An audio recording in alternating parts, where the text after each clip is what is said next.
This came across my LinkedIn newsfeed today. So, yeah, for those of you who are listening and can't see my screen, basically what I'm showing is that it's a post by Axess Law. So, Axess Law is a law group. I think they're in Ontario. I can't be certain, but they're always at all the trade shows. I see them around. And what they've done is they've announced a partnership with Newton Velocity so that, hey, right from the Velocity platform, it's very easy to basically share documents. That's the main thing that it does. So if I'm in Velocity, I'm collecting documents, I'm doing these things that I've always done for every mortgage file that I'm on. And then I decide to, hey, I actually want to use Axess Law as my solicitor to help close this file. There's a full platform in there to say, okay, well, I'm going to connect to Axess Law. It's an option in a drop down now. You can click that, and then you can basically upload your docs, click submit, and that'll actually securely transfer that document to Axess Law. And there's kind of this opportunity to go back and forth there. So it's a cool thing. Honestly, it's not the first law firm that Velocity's partnership. Adding to the list now, I have it up here. I was just looking at it.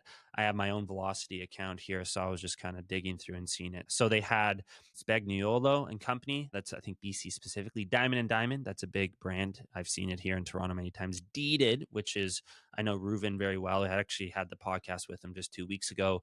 So his practice there. And then finally, Axess Law. So this seems to be the fourth one here. Seems like they're building that out. Honestly, us at Blue, we've gotten requests like that. We've been a little bit maybe more gun shy just to understand, okay, do our clients actually use this? Is this something that is really demanded in the industry? But honestly, looking at this, it seems more and more it is. So I just thought that was interesting to bring it all back to the first story. I think first and foremost, it does allow you to secure those documents, transfer those documents securely.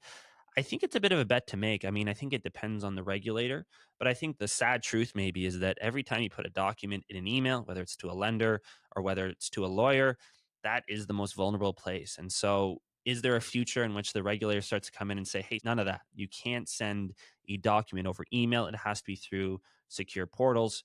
If that's the case, then both the thing I talked about Rocket and Finmo, that becomes insanely more valuable. But then so do these types of tools. And so is that a bet that these products are making that, hey, we're going to get more crackdown in terms of document transfer? Maybe. And I think it's something to think about at least. I mean, the trend over time has always been more regulation, not less. And emails are not secure. So that's an interesting thing there. But then I think also in general, I think it is another data point, I guess, into the rise of these more digitally based closing packages. There's My Closings too, which is another one which wasn't on the list I just mentioned, but it is one that we've chatted to at least. I think it comes back to, I think I was talking about this last week, is very much so like on the broker side, the people who can adopt tech are going to consolidate. I could see that on the legal side as well. Because again, if something like I just described comes through, it's not just the brokers that are going to have to change the way they're transferring documents.